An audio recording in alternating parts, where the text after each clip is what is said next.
Bom, pessoal, hoje eu tô vindo aqui falar um pouquinho com vocês, na verdade, literalmente desenhar para vocês, é, em que eu me baseio, tá, para realizar o meu trabalho de orientação parental e qual é o objetivo, então, desse trabalho. Bom, quando eu recebo, né, uma família, e aí, mesmo que eu seja procurada só pela mãe, para queixar-se do filho, por exemplo, ainda assim eu vou sempre, como uma boa gestalterapeuta, partir do princípio de que a família é uma totalidade, é um campo de forças definido, construído por pessoas, claro, mas também por papéis específicos, porque senão qualquer coletivo viraria uma família, qualquer agrupamento de pessoas viraria uma família, e funções, né? Que é a forma como o trabalho, como a organização dessa dinâmica, ela é dividida. Eu não sou uma desenhista, tá, gente? Estou de home office, então vai ter grito de criança e vão ter aí uns desenhos meio estranhos, mas eu acho que vocês vão conseguir entender. Então vamos partir de uma família nuclear tradicional. Então, nós temos uma mãe, um pai e uma criança. Apesar da criança estar desenhada aqui embaixo, ela não está numa posição inferior em relação a esses pais, ok? Ela também é entendida, né, tanto na disciplina positiva quanto na gestalterapia, como um ser humano digno de respeito, diferente, mas não com menos direitos, ok? Eu só mesmo eu não tenho como fazer aqui 3D. Mas então nós temos essas pessoas que compõem a família, mas nós também temos os papéis que essas pessoas desempenham, o relacionamento entre elas e as funções, tá? Que estão o tempo inteiro em construção e em interação. Por isso a ideia de campo de forças, porque é um campo em movimento. Todos os seus integrantes estão se influenciando mutuamente e criando as condições desse campo. Uma das primeiras coisas que eu vou investigar é o que está sendo produzido nesse campo, né? As produções desse campo, elas são produções, ou seja, a interação entre essas pessoas, ela é uma interação saudável, então entendam o coraçãozinho aqui como uma dinâmica familiar, aspectos de uma dinâmica familiar funcional, e ou se essa família, né, porque essas coisas são produzidas, a gente não tem só coisas positivas, só potencialidades nesse campo, a gente também tem vulnerabilidades, a gente também tem fraquezas e dificuldades,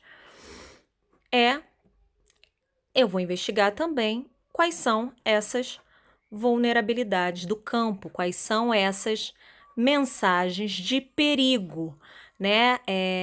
Vai chamar minha atenção tudo que nesse campo esteja apontando para uma dinâmica familiar disfuncional, ok?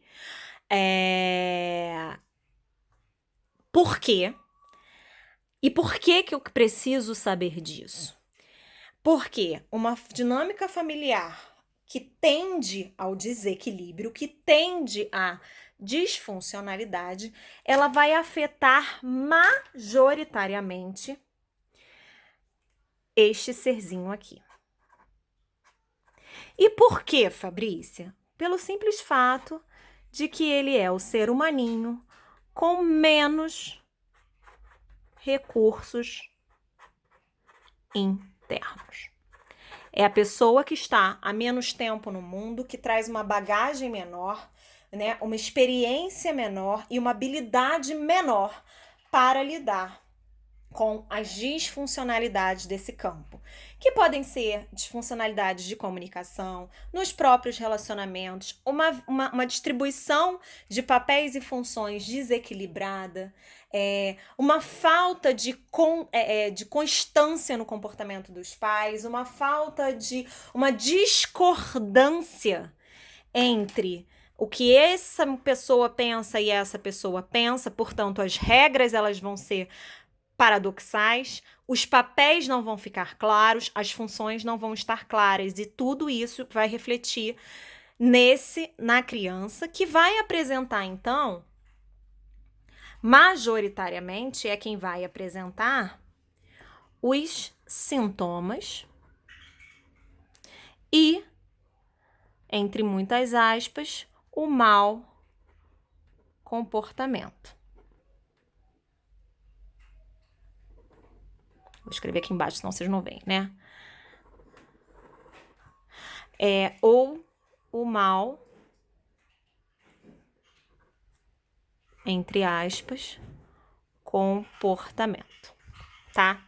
Então, é isso que vai chegar, que normalmente chega pra gente, psicóloga, que olha, tá apresentando um sintoma, tá apresentando um mau comportamento, eu não sei lidar com a birra, eu não sei lidar com as expressões, né, mais as expressões corporais e as demonstrações mais intensas daquelas emoções mais desorganizadoras, é isso que chega.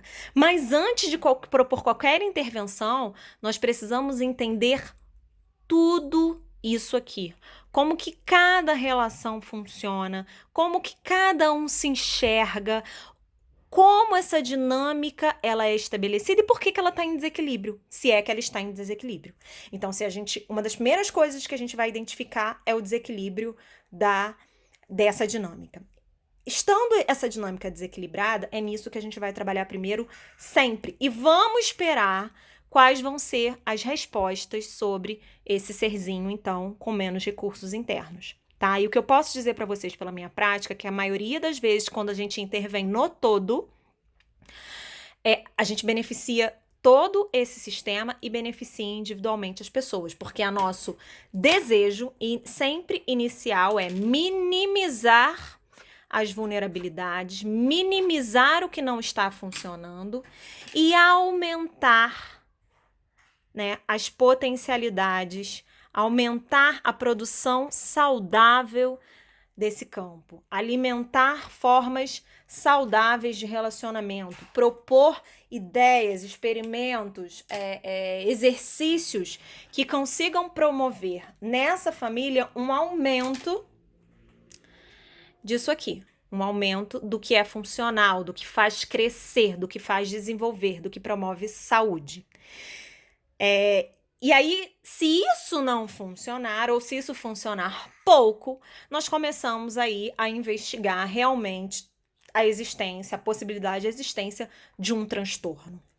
Mas, como a gente viu na última live, comigo e com a Mariana, a maior parte das vezes, os sintomas ou os comportamentos disfuncionais ou os comportamentos desafiadores das crianças, elas apontam muito mais para uma disfuncionalidade da dinâmica familiar, dessas relações, desses papéis e dessas funções, do que necessariamente por um problema com a criança, tá? Então era isso que eu queria mostrar para vocês, como é que a gestalterapia, a disciplina positiva e como que eu enxergo as crianças e os pais, as mães e as famílias que chegam para mim, e é partindo disso aqui que eu inicio as minhas hipóteses diagnósticas e as minhas propostas de intervenção. Tá bom, gente? Beijo grande, espero ter ajudado.